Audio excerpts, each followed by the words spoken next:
Welcome to the voice of CX Africa, where Africa speaks and the world listens. Now, today, I want to start our session with a moment of curiosity. Have you ever been to an event and everything seemed effortless? The program flowed, it didn't feel rushed, and you left wondering, wow, that was well done. The thing is, most of us don't know what happens behind the scene, but we always get that feeling, the feeling of this was exceptional. That is why I'm excited to be inviting our guest of today. Our guest is Subira Bawji, an event professional, moderator, and experienced consultant with over a decade of experience designing and delivering people-centered events across Africa. She is based in Tanzania, and she is known for turning complex logistics into seamless experiences. The kind where guests don't notice the effort, but they always feel the outcome. She's also a consultant and a part-time CXO, Customer Experience Officer at Enderera Investment. She designs high-impact events, destination experiences, grounded in intention, excellence, and accountability. Subira is also a fellow Toastmaster member, an active board director or contributor, deeply passionate about raising the standards of experiences in Africa. She's guided by one simple principle: be the change.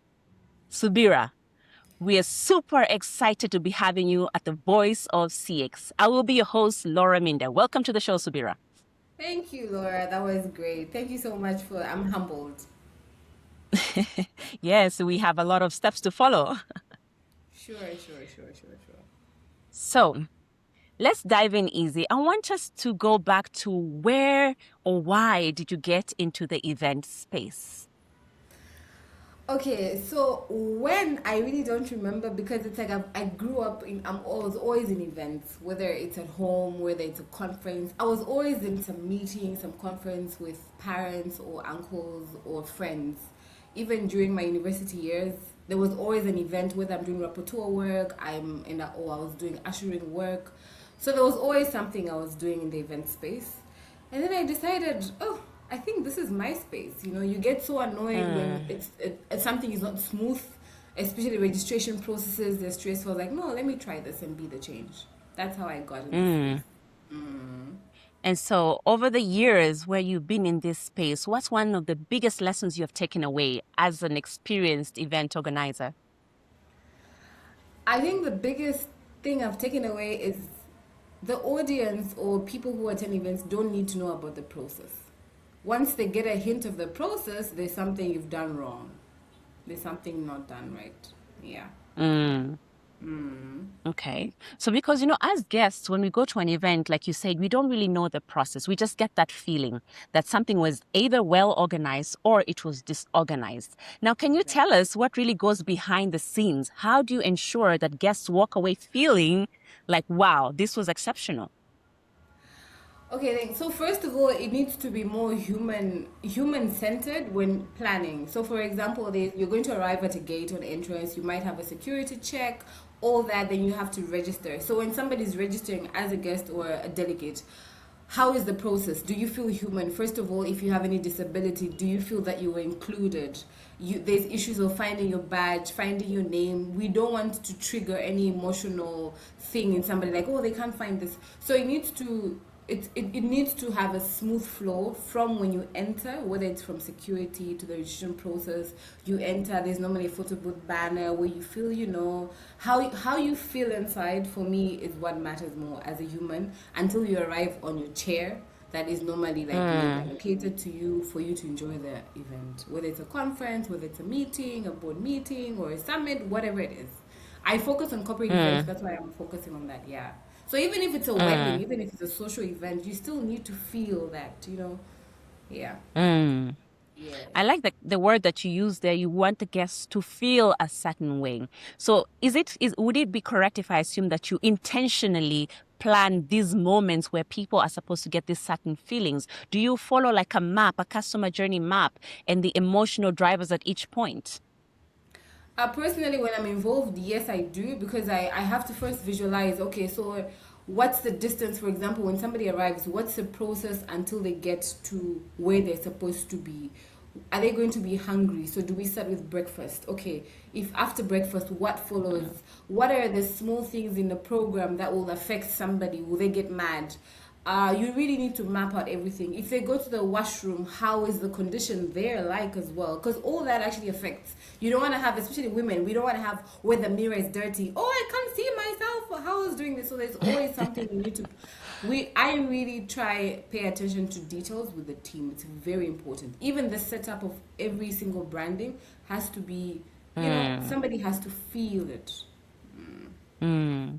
So Yeah. what I took there is that you do first put yourself in the shoes of the customer. One of the key emotional drivers in customer experience, we say, is you need to know your customers. And by putting yourself in the shoes of the customer and walking that journey with them, then you are able to curate these experiences so that they have these emotions that, are happy emotions at the end of the event. I like the fact that you said for women, the frequency we make to the bathrooms. And then that's one of the most disappointing things. Like, oh my God, this was so good. But those bathrooms, the queues, they only had one toilet. So those are the things that you actually think of, right? Yes, yes, yes. And also on the experience part, it's also very important that the staff you're working around, if whether it's a hotel or a conference venue, you also make the staff feel, that they're part of it. So, for example, we just mentioned, for example, the washrooms. As a delegate, or can we give them an experience that they feel they need to be part of the delegate's experience? So make sure the toilet is clean, everything is on point, there's toilet paper, enough toilet paper. So there's all those details, but they also feel it's part of their experience in as much as it's also your experience. Yeah. Now, on that line, you're talking about empowering the people that are helping you design or curate this experience. So how do you make sure that they're aligned to the vision? Because, most people, for example, you ordered flowers. So they will say, yeah, I brought you the flowers. And you tell them maybe to put them there. And they put them in a way that makes you feel like, but why did you put it like that? So how do you ensure that people are aligned with the overall vision of that event and the overall experience that you want your guests to feel? How do you align? How do you communicate with them? So this is the part where meetings come in place, where it's day meetings, night meetings, 24 hours before the event, months before the event. This is where the meetings come. You keep echoing the vision of the event, who is showing up, why you need to do what you are supposed to do as a team or as a staff, and everything. So this is where meetings come up. You'll probably hear event organizers always having back-to-back meetings. So in the meetings, we make sure that everything is clear, including the program, including the details of logistics, whether it's signage. Like, you don't want to have somebody make call an usher just to know where is the toilet. Signage is very visible. Signage is also very important. Yeah. Okay. Now, so the thing is, I'm just taking you back to these meetings. We could be having meetings, and we know sometimes there's lot of people in the meeting, and we're just in agreement. Yeah, yeah, yeah. Get over with it. I need to go for a next appointment. So how do you go back and ensure that whatever I communicated to you, you are on board? Because the last thing you want is the day of the event, somebody isn't aware of what part they're supposed to play. How do you make sure this information sticks? Okay, first of all, I'm a believer, so I believe in the power of prayer. That's number one, very key. Number two is make sure that every single department, or should I say, for example, somebody who's in charge of branding, there's a lead, somebody who's the lead there, and then they delegate. So you have to delegate, but also make sure you give an opportunity for people to lead. So every single department or sub has a leader, so you make sure that they understand. When they understand, they can echo it down to the team, because all those things will happen. Oh, I have this to do, or I'm not interested, and all that stuff. It will always happen. We're humans. But once the lead of that understands, it makes it easier for it to just trickle down. Yeah.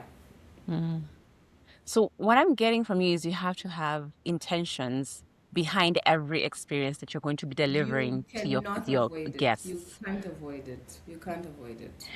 You can't avoid So the it. thing is, I have been to events where the money was there, budget was there, but you can feel the chaos behind it. What do you think happens in these moments where the decoration looks world class? The chairs, everything looks world class, but it was a mess. What do you think happens? How happened there? I would say two things: last minute planning and bad decisions. Because in as much as some clients, when you're organizing, everything is last minute. I don't know why that is a bit common in Africa. I hope it will not be in future. But then you find that everything was last minute. So everything happened last night. And then those that were planning it didn't, there's some decisions that they didn't pay attention to because they just wanted to just go. In Swahili, they say ipite tu, like they just wanted to pass. So they don't pay attention to the details. So whether it's haphazard registration, whether inside everything is just scattered, they really don't care as long as the branding is on point because we have very gifted photographers and videographers who bring out the best in events.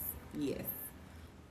And true, in pictures and videos, everything looks so beautiful, Perfect. romantic, cinematic. But then the people who were there felt the chaos. Like, And then the tea time is late. The caterer was not on time. Or they brought 50 plates, you are 100, so you have to wait. There's just so much that can just go wrong. But that's what I'm saying, that it's normally bad planning and also decisions. Like, why did you decide to bring a vendor who cannot go up to the standards of the event you're telling us about? And in Africa right mm. now, we have so many experiences with events that have big names, but the event, oh, let me keep quiet. Yeah, yeah. Yeah. I would really love to hear a story from you of an event which didn't go according to plan and the key lessons you took away from these events that we could be able to educate or share with our audience. Okay, so I won't mention the event's name, but first of all, the arrival, like the entrance, was beautiful. As we said, pictures amazing, perfect. But the carpet, the floor was not straight. I mean, it wasn't leveled. So I'm imagining people in heels. I myself was wearing heels. I had to find a way to balance and maneuver like I'm walking on stony ground, but there is a very nice green carpet. So the whole setup of the floor was not safe. There was no safety. The registration Mm, process, to be honest, you could see that it was taken by a vendor who was able to, but they're not professional. So lack of professionalism as well really matters in giving the best customer experience or delegate experience. And then mm, the program on the, you know how you get the email of the program or the QR code you scan, it was supposed to start at 9, it started at 11. And this event did not have a guest speaker from government or high level. It was just these human beings that are very elite and everything, professionals actually. But they started at 11 with no excuse, with no communication. So the MC is there, but they're not even informing us that, okay, maybe we're starting late, you can go grab a coffee at the cafe. There was just a lot of that. That hypes emotions. People get mm, really pissed off, especially if they had other things to do, professionals, and it was not a good experience. And then the food was not good. I'm a foodie and I love African food. The food was not good at all. The next day, wow. some people didn't show up because they had running stomach issues and all that. So all those things really, for me, were like, okay, we need to pay attention to the vendors we give this work to. Are they professional or not? Last but not least, there's a trend of a very beautiful uniform going around for ushers and protocol officers in Africa. They have like this nice hat, like Qatar Like Airlines air hat. hostess or something, yeah. Exactly, like air hostess, looking so good. But the experience I've had with so many from here in Tanzania and the neighboring countries, I've seen them, same uniforms. They were chatting on their phones. Like, how can you look this good and not deliver work? And being somebody who was Mm, a protocol and ushers, that's how I started. I get really furious about it. But I'm always like, just relax. mm. Yes, yeah, yeah, yeah. So what I'm hearing is there's a lot of details behind the scene. There's a lot of planning. There's a lot of people involved behind the scene. And one key thing is effective communication. If the agenda is going to be late, have we communicated it to the people involved, to the guests? Because there's nothing disrespectful as me sitting there or arriving at 9 o'clock and you to start 2 hours later. That is just to me straight up disrespectful. Exactly, with no excuse, no guest of honor. Because sometimes you understand when there's a high level guest of honor VIP, you understand all the protocols. But there's nothing of that involved. Like, what is going on? Mm. So Yes. effective communication is very important when you're trying to curate exceptional experiences in events, right? Now let's go to Very true. leadership. As I understand, the event space is very stressful. There's a lot of last minute decisions. There's a last minute changes. So as a leader, how do you still work under pressure and maintain consistency with your team, ultimately delivering exceptional service? Wow, thanks for that question. Yes, it is a very stressful sector. People, I think I read an article on LinkedIn, like it's the third or second after military. No, it's very stressful. So the last minute pressures are always there. I've never had an event, whether I'm planning or attending, that doesn't have last minute things. Personally, I'm still learning and I'm still growing in how to maintain the pressure and how to maintain the momentum. So first of all, when a sudden change comes in, I quickly just close my eyes, I take a deep breath, and then I communicate to whoever I'm supposed to communicate to. So for example, sitting arrangement, somebody has been added or somebody has been changed. Maybe panel discussion. So the person who was supposed to come, maybe Laura was supposed to come, but now we have Melissa. So I am very detail oriented. So you know how you have the names next to your chair. Yeah. So now we have to find a way. Okay, are we going to switch them all off, or are we going to look for a Melissa printed, or a name change? So being flexible and having a way to quickly think and then tackle the solution instantly is something that I feel as a leader I'm still learning, but it's a very important skill. And to make sure that I'm managing my emotions, because some decisions or some out all of a sudden can really, really be so annoying and very unnecessary. But then you can't avoid it. The client is the boss. So they communicate, delegate, deliver. Yeah, yeah, yeah. Exactly. What I took away from you there is managing emotions. I used to be in the event space as well. And I did learn one thing. When the leader themselves, they panic, the whole team panics. So it's very important what you said. You need to regulate and manage your own emotions so you don't start cultivating fear in your team. I was a pro panicker from I think the beginning of my career. Maybe I can say safely, maybe until 2 years ago. I can panic, but now no, I don't. I don't. Like for example, What there's an event changed? that was. I think you mentors grow you, and also you just need to grow. I think maturity. So, for example, there was an event. The PA and sound guys had not arrived, and we had to start the event. So, if I panicked, it's not gonna solve anything. People were swearing at Right. me. Somebody was furious. Everybody was furious. I was, but that's when I learned that panicking doesn't help or solve anything. If the caterer is not there by noon, if I panic, I'm just adding some unhealthy things in my system. It's not going to solve anything. If I call you 100 Right. times as a vendor, you were supposed to arrive at 8 to set up your sound or video or whatever, or interpretation services. You're not there. Me panicking is not going to help. I can just maybe look for a solution if it's possible. But for example, if I'm in Zanzibar and I needed maybe interpretation services and somebody missed the morning boat, they're now supposed Yes. to come 3 hours. What do I do if I panic? I'm not gonna. Yeah. You can't perform a miracle when you panic mode. There's nothing you can do. So I learned just relax and yes. And I also learned Right. about oxytocin or something that really affects your whole system health wise. So you need to learn to just relax peacefully and make a decision. Yeah. Yes. How was I that for hear you? you. I hear you. How was the experience for you? Did you ever get into panic mode? I'm actually a very composed person naturally. When things happen, you would never know that I panicked or something went wrong. So I'm usually quite composed. And like you said, I try to just regulate myself and then find a way of how am I going to package this that things have changed. Of course, it depends also on the context. For example, recently we had a team building event that we were supposed to host, and the customer kept changing the timeline. We were supposed to start at 9 o'clock. Then I get a call the night before that we are starting now at 10:30. Then I get the call the morning we're starting at 8 o'clock. And then I get a call the same day we're starting at 5 o'clock. So it kept changing all the time. So in this moment, as much as I was trying to stay composed, I knew there was many players that are involved in this event. Some people needed to come from far. And so if we're starting at 8 o'clock, people need to leave at 6 o'clock. So I made everybody come at leave their places at 6 o'clock to start at 8 o'clock, only to be told we're arriving at 11 o'clock. We're starting at 8 o'clock. Long story short Leadership. is at this particular event, I did panic a little bit. And usually I panic towards my team. I'm like, guys, we need to start set up all over again. No, you need to move this. You need to rearrange this. We need to change the agenda. So I'm always like, move, move, move. You need a Go on. You wanted to say walkie-talkie something. all the time. Walkie-talkie. But, you really, in the event space, you really need to be flexible. You need to be able to adapt to the changes that are unforeseen. As much as you try to plan every backup, you need a backup of the backup.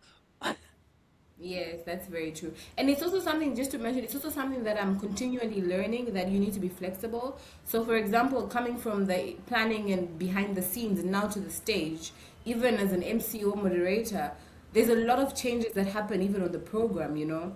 They'll tell you, oh, now it's not going to be tea break, we're entering into another panel discussion. Or for example, maybe you were supposed to moderate a panel talking about environmental matters. They're telling you, no, no, no, no, no. You're now going to moderate about entrepreneurship in Africa. You know, so there's always flexible. You need to be flexible, whether you're behind the scenes in planning or coordinating, even when you're on stage. Just that, yeah. Yeah. Yeah, very true. I like that. You need to be flexible. I mean, in life in general, you need to be flexible. You can't be rigid. Anything can change anytime. I was very rigid, so Right. I'm growing and I'm learning and I'm thankful. Yeah. Yes. Now, when we go to these events, do you think that we can have an event that has been executed very well but falls flat in terms of emotions? Okay, thanks for your question. Maybe I would say yes, probably, and we'll have to look at what triggers emotions in human beings, like what was missing. So you can have the content is on point, the branding is on point, the atmosphere, conference room is a very big tick. But what can trigger emotions? So there's issues of inclusivity. How is the conversation happening affecting you? So, for example, I'm a woman. I'm maybe a certain size. Then you hear somebody say, "Can all the fat women?" You know that is very not good.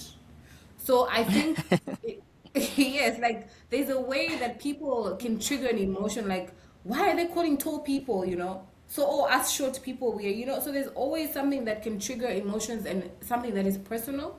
The temperatures of the AC has Mm, frequently triggered people not to feel good, even as much as everything. Somebody's feeling cold, you're fine.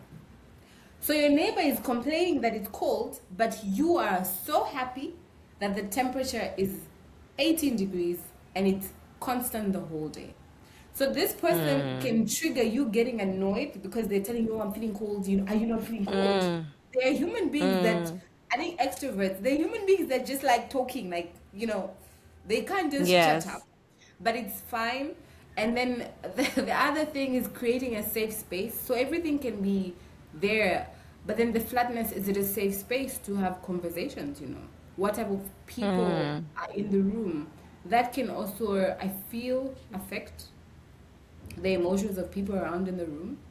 And yeah, I think that those few, those few. Mm. Yeah, yeah. I mean, I've been to events where everything seemed to be on point, but to be honest, I barely remember half of it because there was nothing that invoked that wow effect. It was just like, yeah, it was good, but there was this feeling of something was missing, Like it was good, but yeah.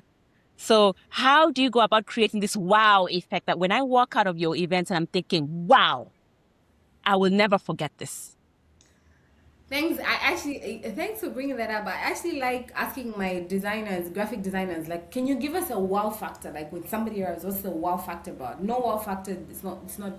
So, for example, a few wow factors go to entertainment. Yes, leave alone the setup. The setup also has some wow factors. Entertainment and how the flow of content or program goes. So human beings, or it's human nature to enjoy maybe music or something new like entertainment. That's why you need to ask yourself, why is there always a traditional dance, or at an official opening there's always something, you know? And usually those trigger a wow factor, you know, a performance by somebody, um, those people that spin around, you know, like circus and all that stuff. Mm, Those trigger wow factors. Personally, I've seen how the audience reacts to such things. So it's very important to put it in the program, something that will wow people. So it can be entertainment, a performance by a group or an individual, known or unknown. There's so much talent in Africa. It's amazing. And then the flow, the seamless flow of program, whether it's a panel discussion or not. What's the next panel? What panels are before breakfast? What panels are before lunch? Because the human mind, there's a way we want to eat some foods. We just want to relax. Are they icebreakers? What type of icebreakers are they? You know, how are they going to make introverts and extroverts feel? Because you need to really be mindful about types of people. Yeah. Wow. Yeah. So again, we go back to the many details that you have to pay attention to ensure guests walk away with a memorable, excellent, exceptional experience. Now we have 5 more minutes left, Subira. Is there anything you want to share with our audience, especially those who are creating or curating events? What is the one thing you want them to hear from you today? Okay, so maybe one or two. First of all, put yourself in your audience or delegate's shoe when you're preparing or planning an event. How will they feel? Number one, avoid emotional triggers. So whether it's the atmosphere, the environment, whether it's the AC, whether there's no signage, you know, some people don't like talking, you know, they just want to have a smooth, exceptional experience without talking to anybody. Last but not least, it's very important to have breaks, like coffee breaks, not in the program, but around in the area, like where somebody can go buy, even if it's buying for themselves, you know, something natural things. And please consider adding natural, good, healthy snacks to your menus or to the surroundings. There's always a way. There's always, like, for example, I don't like taking wheat, but there's always biscuits, samosas. So try and put a healthier option for the menus. Last but not least, in everything you do, be the change. Pay attention to every single detail, including the type of toilet paper. Not the single ply one that I have to roll multiple, No, multiple there's times. 1 ply, there's 2 ply, there's 3 ply, and we have clients who pay attention to those details. Even the air freshener smells. Oh my goodness, human beings, yes. Just try and not Yeah. be the change. Yeah, thanks. Now, before we wrap up, we usually have what we call the rapid fire session, and we just want to get to know Subira a little bit more. Now, Subira, is there an event organizer that inspires you the most? Who is it and why? Oh wow, an event organizer. Okay, specific an event organizer. I would say Kezi. She's the owner of Zuri Events from Kenya. She inspires me from, first of all, she's a one composed of bold African woman I've met who organizes events. Her level of execution, first of all, is excellent. But for me, what wowed me was how she manages when everything is going on wrong and she's in the room. How she manages that.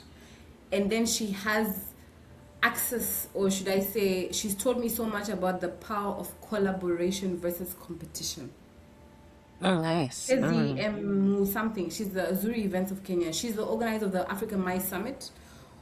That collaboration over competition for me was not just, it's not just a word for her. She lives it. That her. Yes. Yes. Yes. Wow. Yeah. Now, thank you for sharing that. As an event organizer, what are the things that you specifically pay attention to when you are invited to events?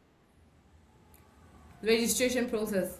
Is it alphabetically, like, are names alphabetically organized? You know, the badges, are they printed or not? The registration for me is everything, because Really, that's what you pay attention to when you go to events? like the process. The branding for me is not Yeah. as wow, but for me it's the experience of the whole registration process. How long are the queues, and if I get there, is it S? For me, I think because I used to be an usher, and that was the most important thing for me, because that's the entry point to the event. Security, what's not, I don't care, but how is my arrival? That's the first experience, like the reception of a hotel. It's the registration process. Yeah. Are they smiling? Are Okay. they annoyed? Because even those that, you know, those that are doing the process, some of them will even tell, oh, from where? Tanzania? Oh, okay, let me search. Yeah. Yeah. All right. A very particular registration. Now, you did mention the security. And one thing I believe, customer experience involves everybody, including the security. So if I was to come to your event and then the security guard starts telling me, oh, you didn't even pay for this event, and they start harassing me at the gate, I think for me, that would make or break the experience. If the security person wasn't charming, didn't ask me the right questions, didn't welcome me well. So for me, I feel when we talk about customer experience, it involves from the gardener of that place to the security guard, to the cleaners. Absolutely everyone is a stakeholder of driving customer experience. So I just wanted to drive that out, that everyone watching this is involved in designing the customer experience one way or another, and you can break that customer experience one way or another. Subira, is there anything else you want to add before we wrap up? Nope, maybe just my favorite quote that the future generations will not judge us by what we say, but by what we do. That is by one of my favorite former Liberian president, Ellen Johnson. Thank you. That's all. So be the change. Wow, I like that. Yeah, Actions speak louder than words. Be the always change. be the change. That's it from the voice of CX Africa. I am your host, Laura Minde. And please do share this with a leader who you think needs to hear this chat. See you next time. Bye bye.